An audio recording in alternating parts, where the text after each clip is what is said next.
Hello everyone, good morning सभी को। और एसएससी एमटीएस का आपका 8 अक्टूबर का फर्स्ट शिफ्ट का एग्ज़ाम यहाँ पर समाप्त हो चुका है। और जैसे कि हम लोगों ने सभी शिफ्टों का एनालिसिस पहले भी किया हुआ है, तो यहाँ पर जो है आपका एनालिसिस करने वाले हैं 8 अक्टूबर फर्स्ट शिफ्ट का। तो सभी लोगों को सबसे पहले क्या करना है कि वीडियो को लाइक कर देना है एंड शेयर कर देंगे वीडियो को, और चैनल को ज़रूर सब्सक्राइब करके रख लेंगे, क्योंकि यहाँ पर आपको हम हर शिफ्ट का एनालिसिस करवा रहे हैं। तो चलिए बिना टाइम वेस्ट के शुरुआत करते हैं। यहाँ पर कौन कौन से क्वेश्चन आपके पूछे गए थे।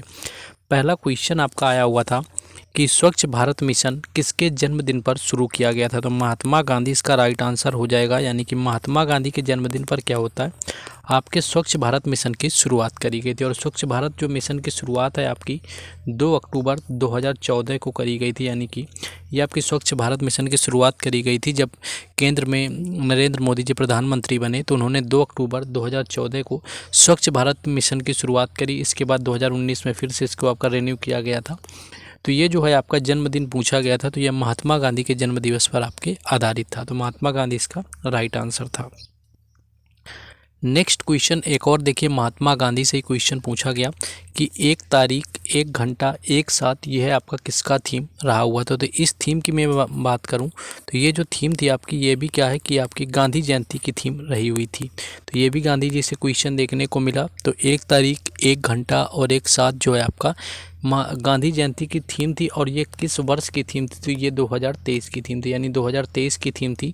और इस टाइम पर है जो महात्मा गांधी की 154 यानी कि 154 नंबर की पुण्यतिथि मनाई गई थी, यानी कि 154 जो है इनकी पुण्यतिथि मनाई गई थी, डेथ एनिवर्सरी, जो कि 2023 में हुई थी। और उसी टाइम पर इनका जो है यहाँ पर थीम रखा गया था 1 तारीख 1 घंटा और 1 साथ आपका। तो ये भी क्वेश्चन महात्मा गांधी से देखने को यहाँ पर मिल गया था।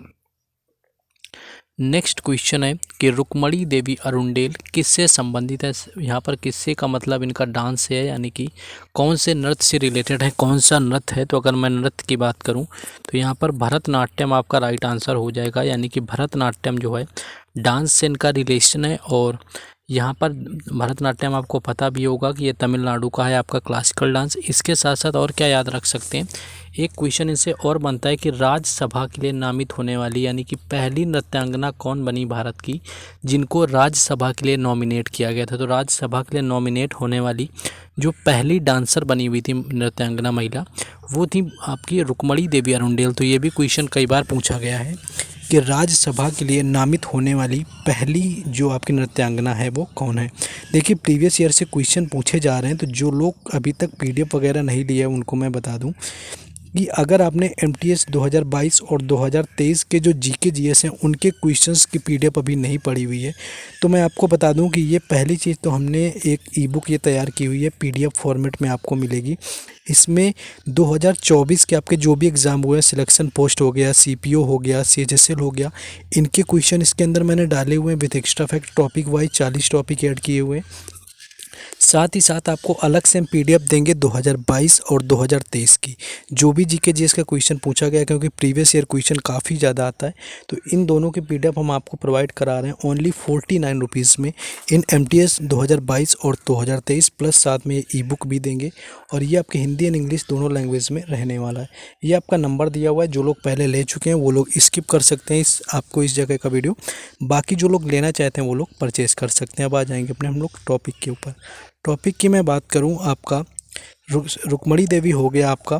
नेक्स्ट एक क्वेश्चन ऐसा करके कुछ पूछा गया था, एग्जैक्ट नहीं पता चला, कि जो खुद का डीएनए और जो प्रोटीन होता है वो कौन संश्लेषित करता है। अगर यहाँ पर हम संश्लेषित की बात करें तो खुद का जो प्रोटीन आपका होता है, इसको जो संश्लेषित करना आपका बोलते हैं वो राइबोसोम करता है। तो राइबोसोम को प्रोटीन फैक्ट्री भी कहते हैं, ये सभी लोगों को पता होगा कि राइबोसोम को ही प्रोटीन की फैक्ट्री भी बोला जाता है। और इसके साथ साथ ये क्या करता है कि ये प्रोटीन का संश्लेषण भी आपका करता है। तो ये आपको याद रखना है। तो ये क्वेश्चन यहाँ पर आपका पूछा गया था।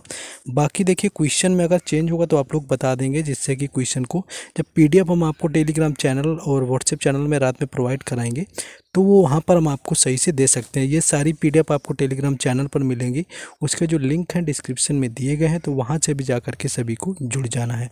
नेक्स्ट क्वेश्चन देखने को मिला कि जनगणना अधिनियम किस वर्ष आया हुआ था। तो जनगणना अगर अधिनियम की मैं बात करूं तो हमारा देश 1947 में आज़ाद होता है और इसके बाद आपका 1948 में यानी कि 1948 में जो है ये जनगणना अधिनियम आया हुआ था।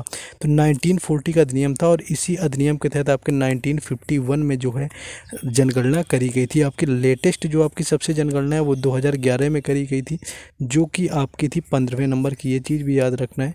और आपकी आज़ादी के बाद से मैं जो काउंट करूँ 1951 से, तो ये 7वें नंबर की जनगणना रही हुई थी। तो ये सारी चीज़ें आप लोगों को याद रखनी है।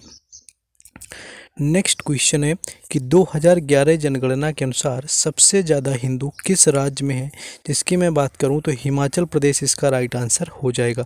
हिमाचल प्रदेश में अगर हिंदुओं की बात करी जाए तो 2011 की जनगणना के अनुसार सबसे ज़्यादा हिंदू थे। वहीं अगर यूटी यानी कि केंद्र शासित प्रदेश की बात करी जाए तो दादर नगर हवेली जो है ये आपके केंद्र शासित प्रदेशों में यानी स्टेट पूछा है तो आपका हिमाचल प्रदेश हो जाएगा। और अगर आपसे यूटी यानी कि केंद्र शासित प्रदेश पूछा गया तो वहाँ पर आपका दादर नगर हवेली हो जाता है, जब आपका सबसे ज़्यादा जहाँ पर हिंदू जनगणना आपकी रहती है। नेक्स्ट आएंगे अगले क्वेश्चन में। नेक्स्ट क्वेश्चन जो पूछा गया कि जो गीत गोविंद है ये किसने लिखा हुआ, तो ये पुस्तक की बात है। और गीत गोविंद की मैं बात करूं पुस्तक की, प्रीवियस ईयर की क्वेश्चन है, कई बार ये बुक में आई हुई है, तो जयदेव इसका राइट आंसर हो जाएगा। यानी जो जयदेव है ये इसका राइट आंसर हो जाएगा। जयदेव के द्वारा ये पुस्तक जो है गीत गोविंद लिखी गई है। और पहले भी कई बार क्वेश्चन ये जो है एसएससी के एग्जाम में देखने को मिला हुआ है। तो प्रीवियस ईयर के क्वेश्चन कोशिश करना कि कोई भी प्रीवियस ईयर का क्वेश्चन ना छूट जाए। ऑलमोस्ट वो तो सारे आपको कवर करते हुए चलने हैं। देखिए ये क्वेश्चन जो आपका आया हुआ है ये आपका कल का थर्ड शिफ्ट का रिपीटेड क्वेश्चन है। आपका 7 अक्टूबर थर्ड शिफ्ट में ये क्वेश्चन आया हुआ था, क्योंकि जब मैंने एनालिसिस करवाया हुआ था थर्ड शिफ्ट में कल, तब भी ये क्वेश्चन मुझे मिला हुआ था और इस शिफ्ट में भी देखने को मिला। और हम लोगों ने पीडीएफ में भी ये डाला हुआ है, जो ई बुक है उससे जो लोग पढ़ रहे हैं उसमें देखने को मिला हुआ है। तो तमस इसका राइट आंसर होगा। आई होप कि सारे लोगों का सही हो जाएगा, स्पेशली उन लोगों का तो सही होना ही चाहिए जो लोग यानी कि एनालिसिस रेगुलर लेवल पर देख रहे हैं। तो तमस इनकी बुक है भीष्म साहनी की, पहले भी कई बार पूछी गई है और इस बार भी जो है भीष्म साहनी की तमस पुस्तक पूछी गई है। ये चीज़ आप लोग ध्यान रखेंगे। नेक्स्ट क्वेश्चन यहाँ पर एक आपका था कंचनजंगा से, आपका था कि जो कंचनजंगा है आपकी इसकी ऊंचाई कितनी है, तो 8,586 किलोमीटर इसका राइट आंसर हो जाएगा। यानी कि जो कंचनजंगा है ये 8,586 आपकी मीटर की है, मीटर में है आपकी। और दूसरी चीज़ है दुनिया की तीसरी यानी कि थर्ड आपकी हाईएस्ट पीक है वर्ल्ड में। जब बात करते हैं तो कंचनजंगा जो है तीसरी यानी कि थर्ड हाईएस्ट पीक आती है। तो ये भी याद रखना है। सिक्किम में आपके रिलेट करती है, यानी कि अगर आपसे स्टेट इसका पूछ ले तो ये आपकी सिक्किम में आती है। तो इसको भी याद रखना है। आपका 8,586 मीटर जो है इसकी ऊंचाई है। नेक्स्ट क्वेश्चन आपका एक पूछा गया था कि मौर्य साम्राज्य के बाद कौन सा वंश आया हुआ था, तो यहाँ पर वंश की बात करी गई थी। तो शुंग वंश इसका राइट आंसर हो जाएगा। यानी कि जो शुंग वंश था वो आपका आया हुआ था मौर्य साम्राज्य के बाद में। 185 आपका ईसा पूर्व में क्या था कि जो वृद्धरथ था ये मौर्य का आपका अंतिम शासक था, यानी कि मौर्य साम्राज्य का अंतिम शासक था। इसकी हत्या किसने करी, इसकी हत्या करी पुष्यमित्र शुंग ने।